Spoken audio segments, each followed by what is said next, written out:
Online education system में मारो video lecture जोनारा धोरण 11 कॉमर्सना तमाम फ्यूचर सोल्जर्स ने फरी एकवार नीरज मोदीना प्रेमभर्या नमस्कार। चालो विद्यार्थी मित्रों, अर्थशास्त्र विषयनी अंदर आपणे त्रीजो पाठ मांग नो अभ्यास करता हता अने लास्ट लेक्चर में आपणे मांगना नियमना अपवादो जोया हता। तो त्यारबाद हवे पेज नंबर 24 पर आपणे आजनो आपणो आगळनो मुद्दो छे ई आगळ लई जशुं। Please open your textbook and let's see the page number 24. Here you can see on the board our topic name, मांग में परिवर्तन, मतलब मांग में बदलाव, चेंज इन डिमांड। तो विद्यार्थी मित्रों, मांग में आवतुं आवुं परिवर्तन ए बे प्रकारे होई शके। जेमां पेज नंबर 24 पर तमने टाइटल आप्युं छे मांगनुं विस्तरण संकोचन अने 25 पेज पर टाइटल आप्युं छे मांगमां वधारो घटाडो। तो मांगमां परिवर्तन आ बे प्रकारे थई शके, मांगनुं विस्तरण संकोचन अने मांगमां वधारो घटाडो। अने બંનેમાં એક નાનકડો એવા લાઈનથી ફેરફાર થાય છે। ઘણા લોકો શું કહે છે ખબર છે કે સર માંગનું વિસ્તરણ એટલે માંગનો વધારો જ ન થયો? નહીં મિત્રો, એ વધારા જેવું થાય પણ વધારો ન કહી શકાય। માંગનું સંકોચન એટલે માંગમાં ઘટાડો નહીં, ઘટાડા જેવું પણ ઘટાડો નહીં। तो फरक पड़े छे विद्यार्थी मित्रों कि मांगनु विस्तरण संकोचन अने मांगनो वधारो घटाडो बे एकबीजाथी अलग छे। बंनेनी समजूती आपणे आकृतिओ द्वारा पण मेळवशुं अने ज्यारे आखो मुद्दो पूरो थाय त्यारे परीक्षामां मोस्ट इम्पोर्टंट कही शकाय एवो 3 मार्कनो तफावत, 3 मार्क्स क्वेश्चन, आ बंने वच्चेनो तफावत आपणे जोईशुं। तो સૌથી પહેલા એ જરૂરી છે કે આપણે માંગનું પરિવર્તન એ આ સમજવાનો પ્રયત્ન કરીએ। ડીપમાં પછી સમજીએ। સૌથી પહેલા એટલું સમજીએ કે માંગમાં આવતું પરિવર્તન એ આ બે પ્રકારે છે, એક માંગનું વિસ્તરણ સંકોચન અને બીજું માંગમાં વધારો ઘટાડો। तो याद राखिए बंने एकबीजाथी क्या जुदा पड़े छे?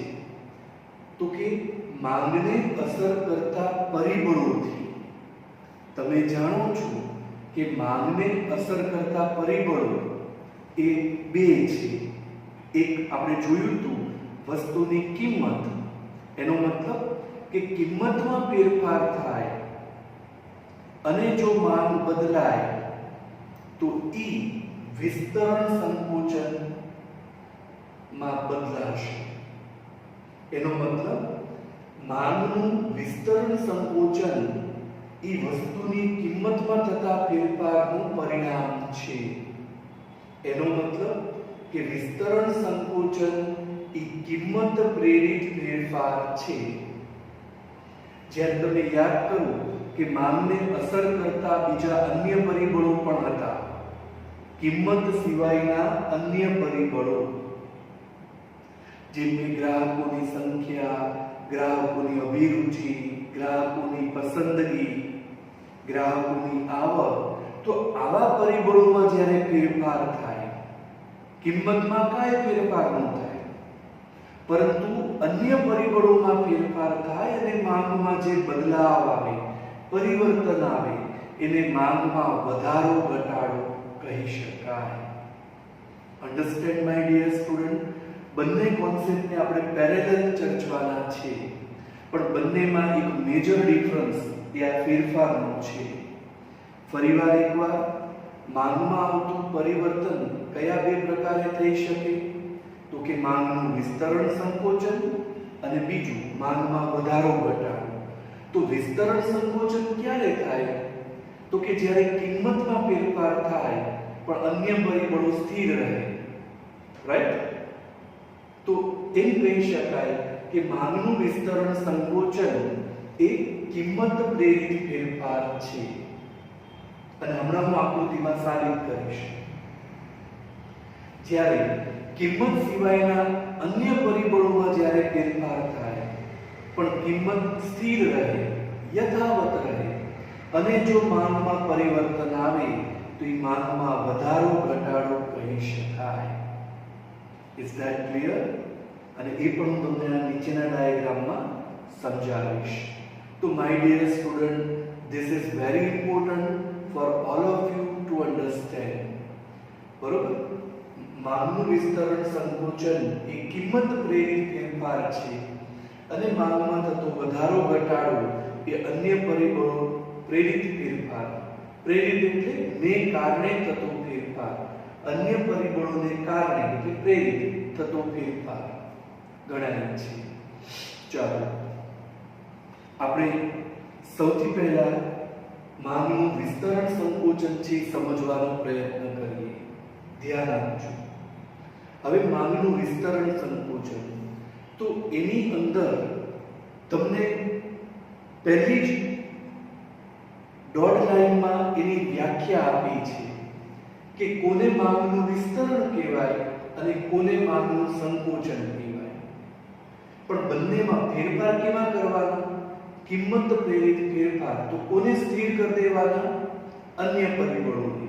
તો એની વ્યાખ્યા કેવી થાય કે જો અન્ય પરિબળો યથાવત રહે તો, એટલે અન્ય પરિબળોને સ્થિર કરતી રહે. જો અન્ય પરિબળો યથાવત રહે તો વસ્તુની કિંમત વધતા તેની માંગ જે ઘટે છે તેને માંગનું સંકોચન કહેવાય અને વસ્તુની કિંમત ઘટતા તેની માંગ જે વધે છે એને માંગનું વિસ્તરણ કહેવાય. સિમ્પલ. પણ કિંમતમાં ફેરફાર થાય અને માંગમાં પરિવર્તન આવે, જો વધે તો વિસ્તરણ, ઘટે તો સંકોચન. આ યાદ રાખી શકાય.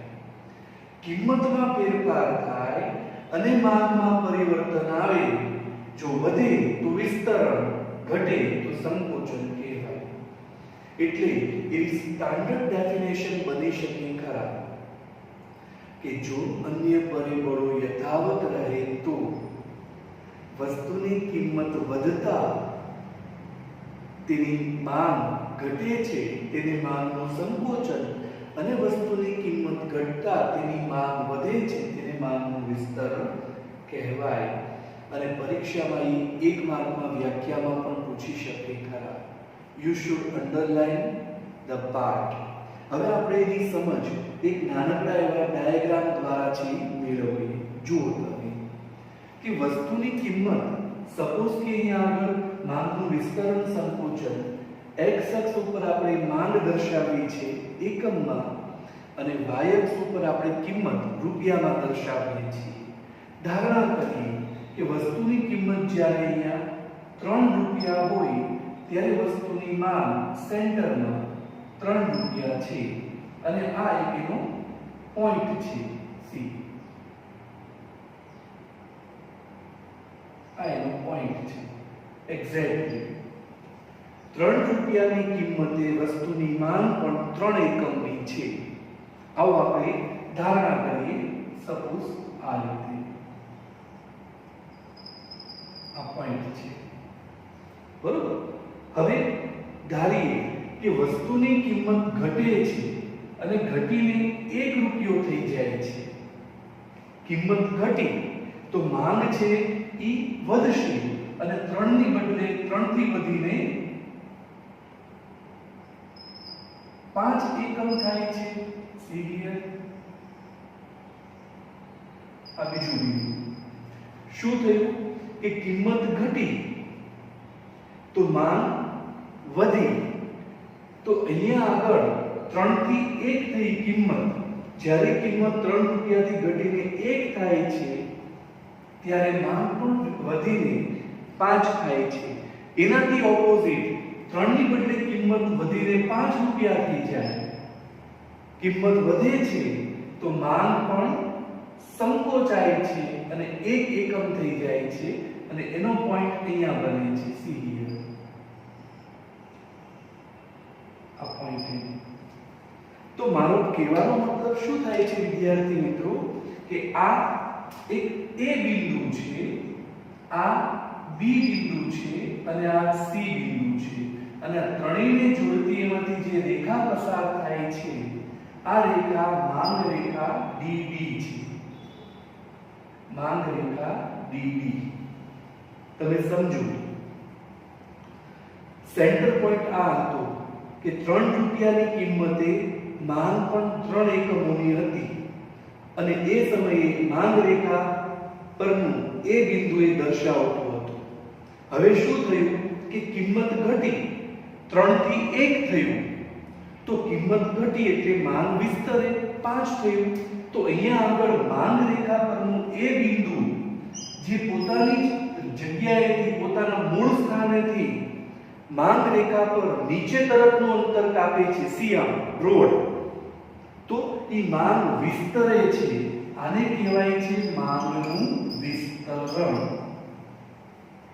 અને જ્યારે એનાથી ઉલટી કિંમત 3 રૂપિયા હતી એ વધીને 5 થઈ, કિંમત વધી તો માંગ સંકોચાય, ઘટે, તો એ માંગ 1 એકમની થઈ ગઈ. તો માંગ રેખા DD પર બિંદુ A પોતાના મૂળ સ્થાનેથી ઉપર તરફનું અંતર કાપે સી હિયર, તો એ માંગનું સંકોચન કહી શકાય ખરા. અને આવી સેમ ટાઈપની આકૃતિ તમને ટેક્સ્ટબુક ની અંદર પણ પેજ નંબર 24 પર દર્શાવવામાં આવી છે. Understand my dear student? See આની અંદર તમે જુઓ આપણે ફેરફાર ક્યાં કર્યો? કિંમતમાં. અન્ય પરિબળો સ્થિર રાખ્યા. હવે વ્યાખ્યા સમજો. જો અન્ય પરિબળો યથાવત રહે તો વસ્તુની કિંમત ઘટતા તેની માંગ જે વધે છે તેને માંગનું વિસ્તરણ કહેવાય છે. અને વસ્તુની કિંમત વધતા તેની માંગમાં જે ઘટાડો થાય છે તેને માંગનું સંકોચન કહેવાય છે. અહીં માંગ રેખા DD છે, DD પર મૂળ સ્થાન A બિંદુ છે, તો જ્યારે માંગ રેખા પરનું A બિંદુ પોતાના મૂળ સ્થાનેથી નીચે તરફનું અંતર કાપે તો એ માંગનું વિસ્તરણ, જે A બિંદુથી C બિંદુ તરફનું અંતર કાપે એ માંગનું વિસ્તરણ કહેવાય છે.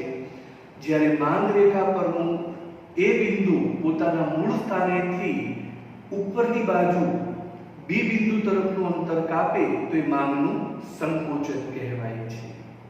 Is that clear everyone? તો એના પરથી આ સ્પષ્ટ વાત છે, તમે સમજી શકો ખરા.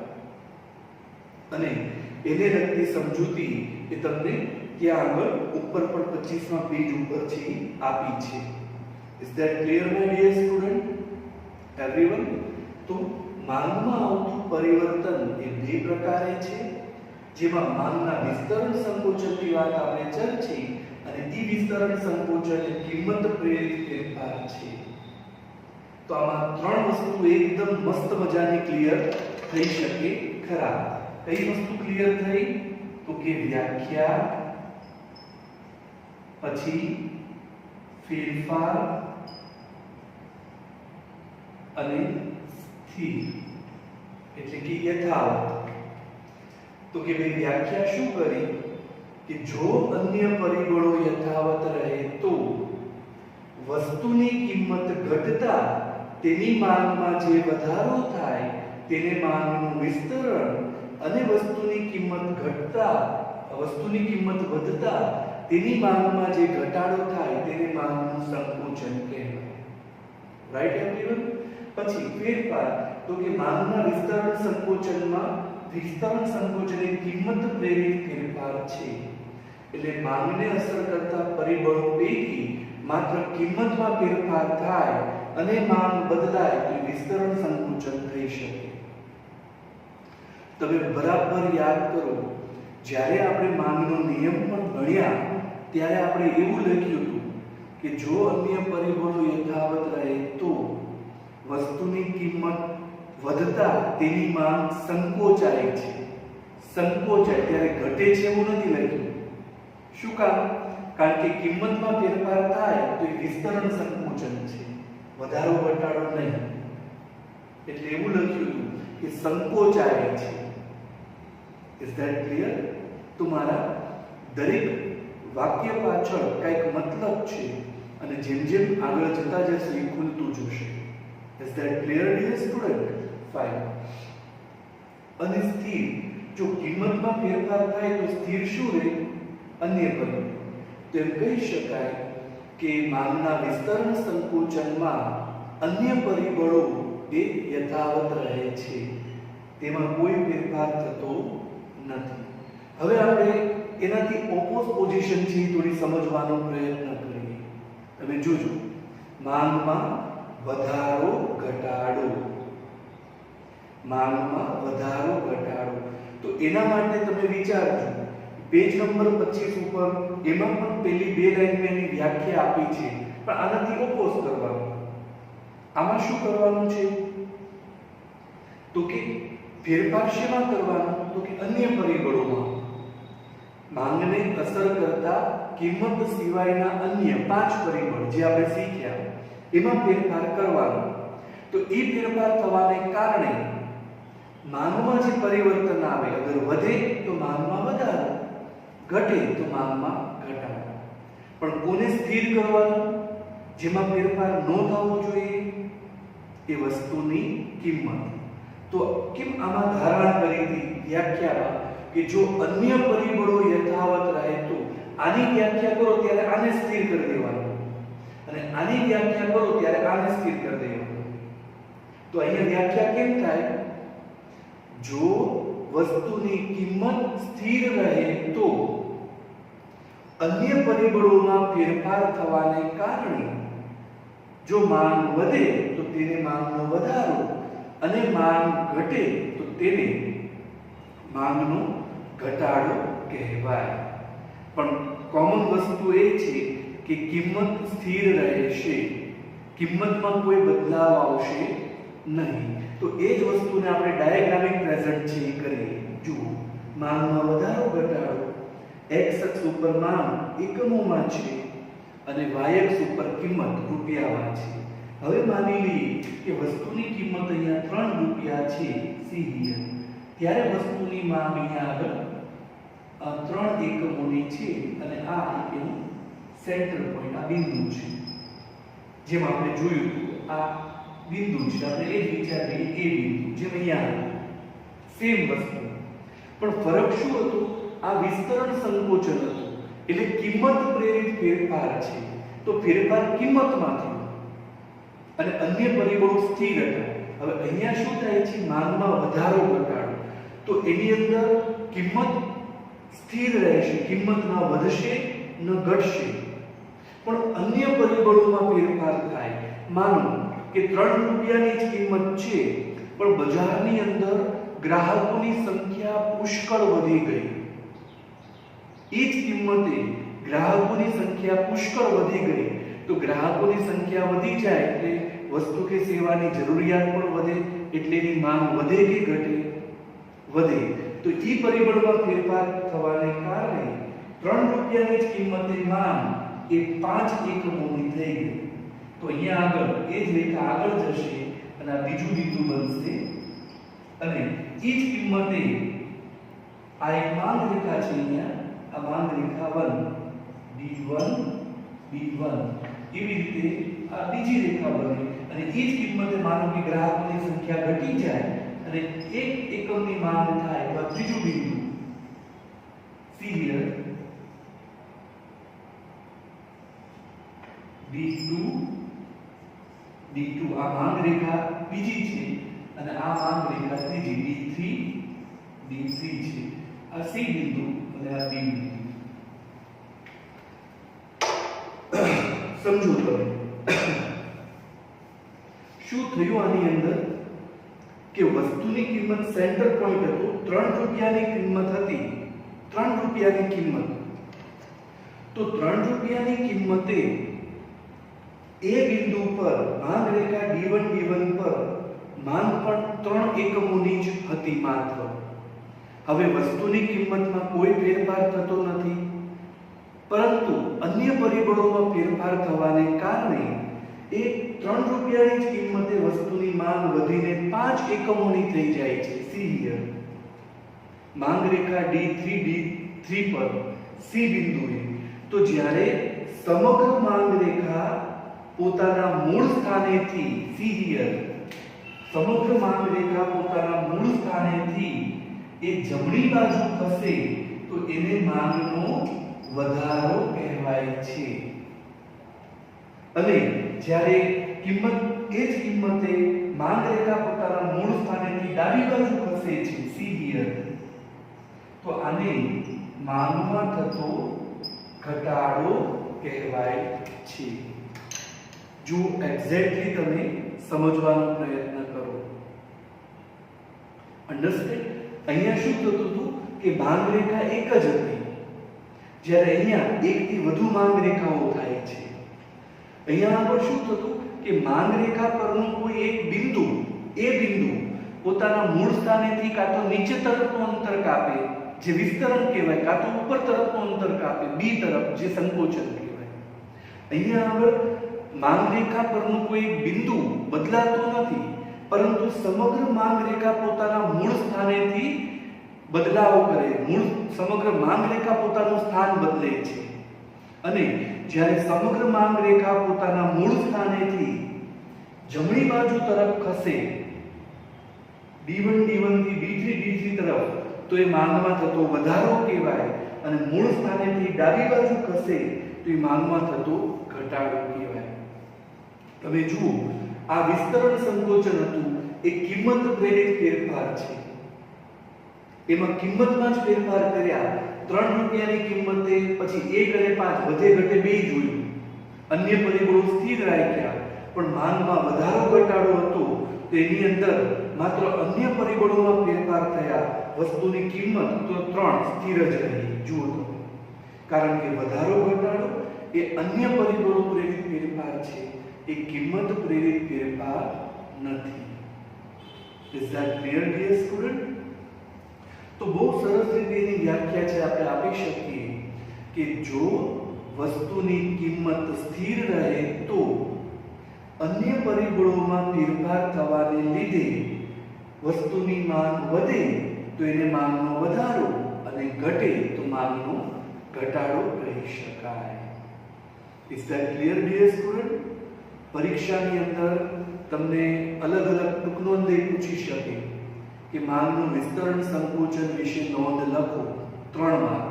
તો પહેલા વ્યાખ્યા લખવાની, પછી એક આવી આકૃતિ દોરી અને એની સમજ આપવાની. એટલે એક વ્યાખ્યાનો, એક આકૃતિનો અને એક એની સમજૂતીનો માર્ક હોય. અને એ જ વસ્તુ માંગના વધારા ઘટાડામાં પણ થઈ શકે. એક વ્યાખ્યાનો, એક આકૃતિનો અને એક એની સમજૂતીનો. પણ પરીક્ષાની અંદર તફાવત પણ પૂછી શકવાના ચાન્સીસ ખરા. જેમ કે પૂછે કે માંગનું વિસ્તરણ સંકોચન અને માંગના વધારા ઘટાડા વચ્ચે સી હિયર તફાવત સમજાવો. તો અમે તફાવતના જ પોઈન્ટ તમારી સામે મૂક્યા છે. સી હિયર તફાવતના જ પોઈન્ટ ચાલે છે. જુઓ તમે, હવે આપણે તફાવત કરીએ છીએ, આખું ફ્લેશબેક થશે. પહેલો મુદ્દો વ્યાખ્યા.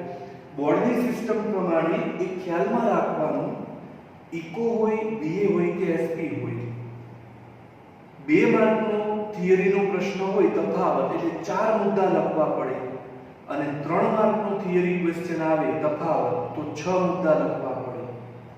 એકાઉન્ટ અને સ્ટેટમાં એક મુદ્દાનો 1 માર્ક હોય એટલે જેટલા માર્કમાં પૂછે એટલા મુદ્દા લખીએ તો ચાલે. એક વધારે લખવો હિતાવહ. પણ થિયરીની અંદર ઇકો, બીએ અને એસપીમાં તમારે આ એપ્લાય કરવું પડે. બે માર્કમાં પૂછે તો 4 મુદ્દા, 3માં પૂછે તો 6 મુદ્દા લખવા પડે. આ કન્ફર્મ છે. અને આ રીતે મુદ્દા પાડીને તે બંને બાજુ ભાગ પાડીને લખવાનું હોય. એક બાજુ ભાગ પાડવાનો માંગનું વિસ્તરણ સંકોચન, આ બાજુ ભાગ પાડવાનો માંગમાં વધારો ઘટાડો, વચ્ચે લાઈન પાડી દેવાની અને જે હાંસીઓ હોય એમાં મુદ્દા લખતા બેને સમજાવતા જવાનું. રાઈટ? અને આજના દિવસનું તમારો હોમવર્ક આ તફાવત જ છે, જે એકદમ વિસ્તારથી ભાગ પાડીને તમારે 6 મુદ્દામાં લખવાનું છે અને તૈયાર કરવાનું છે. Is that okay? તો જેમાં હું તમને પોઈન્ટ દ્વારા સમજૂતી માત્ર આપીશ, લખવાનું કામ તમારે કરવાનું. વ્યાખ્યા. તો વ્યાખ્યા શું કરશું? આ બાજુ માંગનું વિસ્તરણ સંકોચન, તેમાં શું લખશું કે જો અન્ય પરિબળો યથાવત રહે તો વસ્તુની કિંમત ઘટતા તેની માંગ વધે છે, તેને માંગનું વિસ્તરણ, અને વસ્તુની કિંમત વધતા તેની માંગ ઘટે છે, તેને માંગનું સંકોચન કહેવાય. જ્યારે સામી બાજુ વધારા ઘટાડામાં જો વસ્તુની કિંમત સ્થિર રહે તો અન્ય પરિબળોમાં ફેરફાર થવાને કારણે વસ્તુની માંગ વધે તો તેને માંગમાં વધારો, અને વસ્તુની માંગ ઘટે તો તેને માંગમાં ઘટાડો કહેવાય. રાઈટ?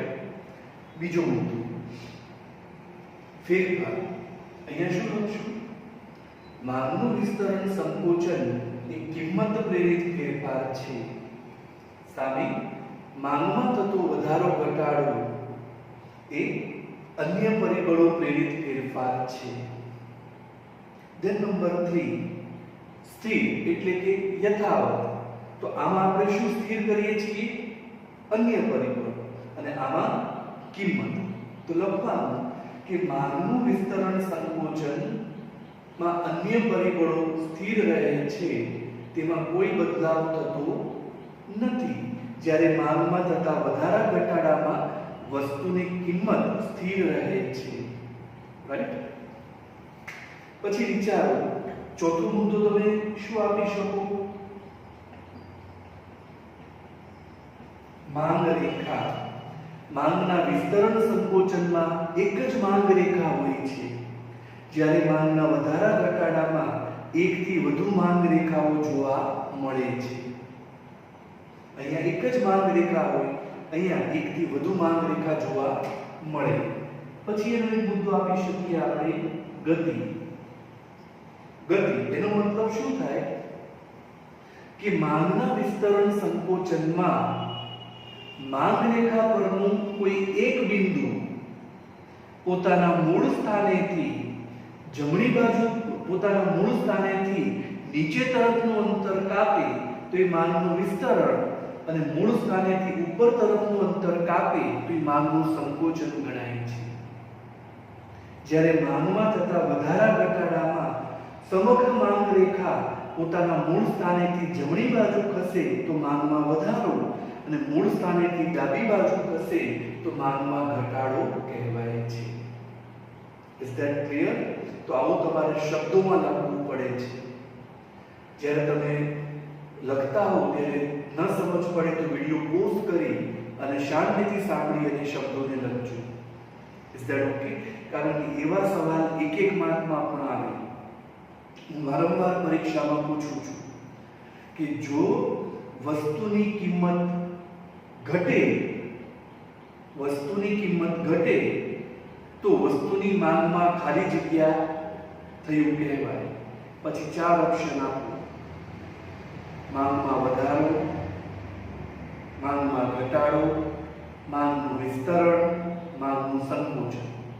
તો ખબર પડવી જોઈએ કે કિંમતમાં ફેરફાર કર્યા એટલે વિસ્તરણ સંકોચનમાંથી જ આવે.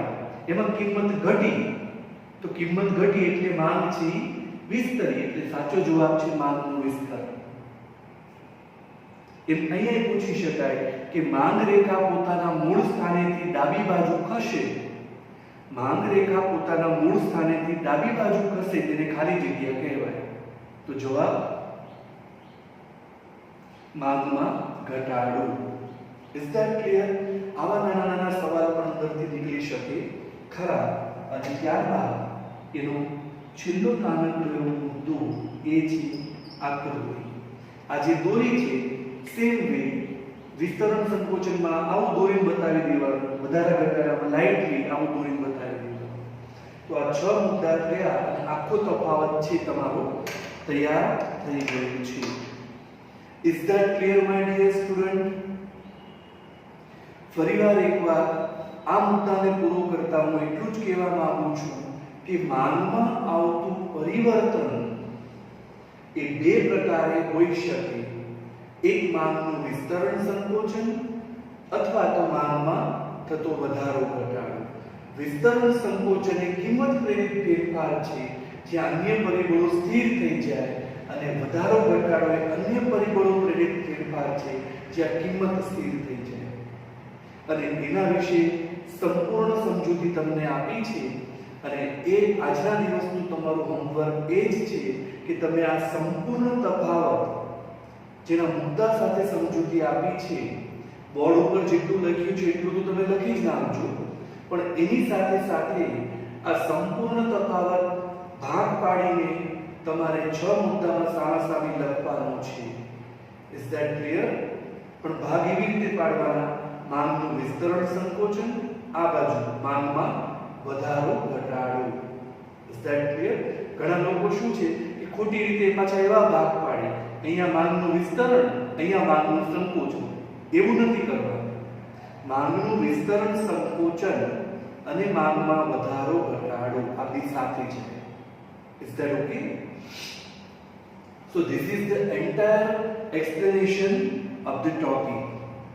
Now આખો જે પાઠ છે ને માંગનો, એ બે ભાગમાં વહેંચાયેલો છે. જે હજી આજનો એક નાનકડો મુદ્દો આપણે લઈશું એટલે પૂરો થશે એક ભાગ. પછી બજાર માંગ અને વ્યક્તિગત માંગ જે તમને આપી છે પેજ નંબર 25 ઉપર, નાનકડો એવો મુદ્દો છે, ખાલી એમાં આકૃતિઓ આપી છે. પણ એ મુદ્દો પૂરો થઈ જાય એટલે પેજ નંબર 27 ઉપર માંગની મૂલ્ય સાપેક્ષતા, અહીંયાથી નવો મુદ્દો શરૂ થાય. પાઠ 70% આપણો પૂરો થઈ જાય છે આજે. પણ પછીનો જે બીજો ભાગ છે માંગની મૂલ્ય સાપેક્ષતા 30%, એ નેક્સ્ટ લેક્ચરથી આપણે શરૂ કરશું. પણ આ પાઠનો એક કટકો માંગ સુધીનો પેજ નંબર 27 પૂર્ણ થાય ત્યાં સુધી આપણે આજે પૂરો કરવો પડશે. તો ચાલો, નાનકડો એવો મુદ્દો છે, તરત તમને આવડી જાય એવો છે. વ્યક્તિગત માંગ અને બજાર માંગ. એ 25મા પેજ ઉપર છેલ્લી 2 લાઈનમાં બંનેની વ્યાખ્યા આપી છે, અંડરલાઈન કરજો અને આવડે એવું છે. વ્યક્તિગત માંગ મતલબ શું? તમે મને કહો. વ્યક્તિગત માંગ ઇન ધ સેન્સ વોટ? તો આપણે સિમ્પલ કહી શકીએ છીએ કે બજારમાં વસ્તુની થતી માંગ પણ જુદી જુદી કિંમતે થાય અને કોઈ એક વ્યક્તિ કે કુટુંબ દ્વારા થાય, ચોક્કસ સમય દરમિયાન થાય. આજે હું એક બજારમાં ગ્રાહક છું. ગ્રાહક તરીકે હું જે વસ્તુની માંગ કરું તો એ મારી વ્યક્તિગત માંગ થાય. સિમ્પલ એક્ઝામ્પલ આપો કે બજારની અંદર કોઈ એક્સ વ્યક્તિ છે, એ 10 રૂપિયાની કિંમતે 100 પેનની માંગ કરે છે. વાય વ્યક્તિ એ જ કિંમતે 200 પેનની માંગ કરે છે અને ઝેડ વ્યક્તિ એ જ કિંમતે 300 પેનની માંગ કરે છે. તો ત્રણેય વ્યક્તિઓની થતી માંગ, x ની માંગ 100 એકમોની એ વ્યક્તિગત કહેવાય, y ની પણ માંગ 100 એકમોની વ્યક્તિગત કહેવાય અને z ની માંગ 300 એકમોની પણ વ્યક્તિગત કહેવાય. પણ જ્યારે એવો સવાલ આવે કે સમગ્ર બજારની અંદર 10 રૂપિયાની જ કિંમતે કુલ કેટલી પેનની માંગ, તો સરવાળો કરીએ 100 200 300 મતલબ 600 પેન. તો 600 પેન આ ડિમાન્ડ એ બજાર માંગ બને. In the sense what? કે વ્યક્તિગત માંગનો સરવાળો કરવાથી બજાર માંગ પ્રાપ્ત થાય. સિમ્પલ. તો એ જ વ્યાખ્યા છે. અગર કોઈ પૂછે કે વ્યક્તિગત માંગ એટલે શું, તો તરત કહી શકીએ કે ચોક્કસ સમય દરમિયાન કોઈ એક વ્યક્તિ કે કુટુંબ દ્વારા જુદી જુદી કિંમતે વસ્તુની થતી માંગ એટલે વ્યક્તિગત માંગ, અને આવા વ્યક્તિગત માંગના સરવાળાને બજારમાં, જેનું બીજું નામ કુલ માંગ કહી શકાય. અને એને સમજાવતા વિવિધ ડાયાગ્રામ તમને પેજ નંબર 26 અને 27 ઉપર અડધા આપ્યા છે. જુઓ, સરસ મજાનું એક ટેબલ તમારી સામે છે. બહુ જ પરફેક્ટ એક્ઝામ્પલ. જ્યારે વસ્તુની કિંમત, એમાં તમે જુઓ છો કે વસ્તુની કિંમતનું પહેલું કોલમ આપ્યું છે અને ત્યારબાદ એ ધારણા કરી છે કે આપણે x, y ને z લખ્યું હોય કે ભાઈ એ વ્યક્તિની માંગ છે, બી વ્યક્તિની માંગ છે અને સી વ્યક્તિની માંગ. તો પહેલી લાઈન જ ખાલી જોઈએ આપણે કે જ્યારે બજારમાં 10 રૂપિયાની કિંમત હતી વસ્તુની, ત્યારે એ નામનો વ્યક્તિ કેટલા એકમોની માંગ કરે છે, તો કે 1 એકમ. તો 10 રૂપિયાની કિંમતે એ વ્યક્તિ દ્વારા 1 એકમની થતી માંગ વ્યક્તિગત માંગ કહેવાય. એ જ કિંમતે બી વ્યક્તિ કેટલી માંગ કરે છે, તો કે 2 એકમની. તો એમ કહેવાય કે 10 રૂપિયાની કિંમતે બી વ્યક્તિ દ્વારા થતી 2 એકમની માંગ વ્યક્તિગત માંગ છે. જ્યારે સી વ્યક્તિ કેટલી માંગ કરે છે, 3. તો એમ કહેવાય કે 10 રૂપિયાની જ કિંમતે સી વ્યક્તિ દ્વારા થતી 3 એકમની માંગ એની વ્યક્તિગત માંગ કહેવાય. પણ હવે તમે મને પ્રશ્ન પૂછો કે 10 રૂપિયાની કિંમતે બજારમાં પ્રવર્તતી કુલ માંગ કેટલી? તો કુલ માંગ એટલે બજારમાં 3 ગ્રાહકો છે, ધારણા કરી A, B, C. ત્રણેય કેટલી માંગ કરી એનો સરવાળો, જે છેલ્લી કોલમ બજાર માંગ દેખાડે છે. તો 1, 2 ને 3 એટલે 6 એકમોની. તો 10 રૂપિયાની કિંમતે બજારમાં પ્રવર્તતી કુલ માંગ 6 એકમોની છે, જેને બજાર માંગ કહી શકાય. Understand dear student? તો સિમ્પલ. તમે આખી અનુસૂચિ એવી રીતે જુઓ, જેમ જેમ કિંમત ઘટતી ગઈ, 10 થી ઘટીને 8, 6, 4, 2, એમ દરેક ગ્રાહકે કિંમત ઘટતા વસ્તુની માંગ વિસ્તરે છે. દરેકે પોતાની વ્યક્તિગત માંગ છે વિસ્તારી છે, અને એની સાથે સાથે કુલ બજાર માંગ પણ વિસ્તરી છે. જ્યારે વસ્તુની કિંમત ન્યૂનતમ 2 રૂપિયા થઈ જાય છે, ત્યારે દરેક વ્યક્તિ પોતાની માંગ મહત્તમ અનુક્રમે 5, 6 અને 7 એકમ જેટલી કરે છે, અને કુલ બજાર માંગ પણ વિસ્તરીને 18 એકમોની થાય છે. Is that clear? So what we can say, with the fall in the price, the demand rises, it expands, and with the rise in the price, the demand contracts. માંગ સંકોચાય છે. Is that clear? અને એને દર્શાવતો તમને diagram આપ્યો છે, જે simple આપણે જોઈને આવ્યા છીએ. પેલી એ વ્યક્તિની માંગ રેખા છે, મતલબ કિંમત અને એ વ્યક્તિની માંગને જોડ્યા છે. પછી એવી રીતે બી વ્યક્તિની છે, કિંમત અને બી ની માંગ જોડી છે. પછી સી વ્યક્તિની માંગ રેખા, કિંમત અને સી ની માંગના આંકડા જોડ્યા છે. અને લાસ્ટમાં કિંમત અને સમગ્ર માંગ રેખા, બજાર માંગ રેખાના આંકડા જોડ્યા છે. પણ બધામાં જોશો તમે તો કિંમત અને માંગ વચ્ચે માંગ રેખાનો ઢાળ આ રીતે ઋણ ધીસ વે દેખાશે. અને ઓવરઓલ એનાલિસિસ તો તમે એવું જ કરી શકશો મિત્રો કે વસ્તુની કિંમત વધે છે ત્યારે માંગ સંકોચાય છે, અને કિંમત ઘટે છે ત્યારે માંગ વિસ્તરે છે. તો ફરીવાર એકવાર એ જ માંગના નિયમમાંથી તારવેલા 3 તારણો, મુદ્દાઓ આપણે યાદ કરી લઈશું.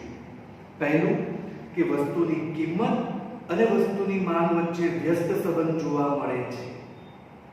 બીજું, વસ્તુમાં માંગ રેખાનું ઢાળ હંમેશા ઋણ જોવા મળે છે. અને ત્રીજું, માંગ રેખા ડાબી બાજુ ઉપરથી જમણી બાજુ નીચે તરફ ગતિ કરતી જોવા મળે છે. પછી વ્યક્તિગત માંગ હોય કે બજાર માંગ હોય. તો અહીંયા આગળ આપણા પાઠનો એક આખો મુદ્દો 70% જેટલો આપણો પાઠ પૂર્ણ થાય છે, અને બાકીનો 30% ભાગ માંગની મૂલ્ય સાપેક્ષતા એ પેજ નંબર 27 પરથી આપણે નેક્સ્ટ લેક્ચરમાં ભણવાનું છે. પરંતુ આજના દિવસનું તમારું હોમવર્ક એ આ બંને વચ્ચેનો તફાવત તમારે લખી અને પાકો કરવાનો છે અને સૂચવ્યા પ્રમાણે સબમિટ કરવાનો છે. Is that clear? વ્યક્તિગત માંગ અને બજાર માંગની વ્યાખ્યા એક માર્કમાં વધારે પૂછે છે તો એ તૈયાર કરવાની અને અનુસૂચિ એકવાર જોઈ લેવાની. Is that clear? ફાઇન. તો આજના લેક્ચરમાં આપણે ઘણું લર્ન કર્યું છે. હવે મારા શબ્દોને વિરામ આપીએ.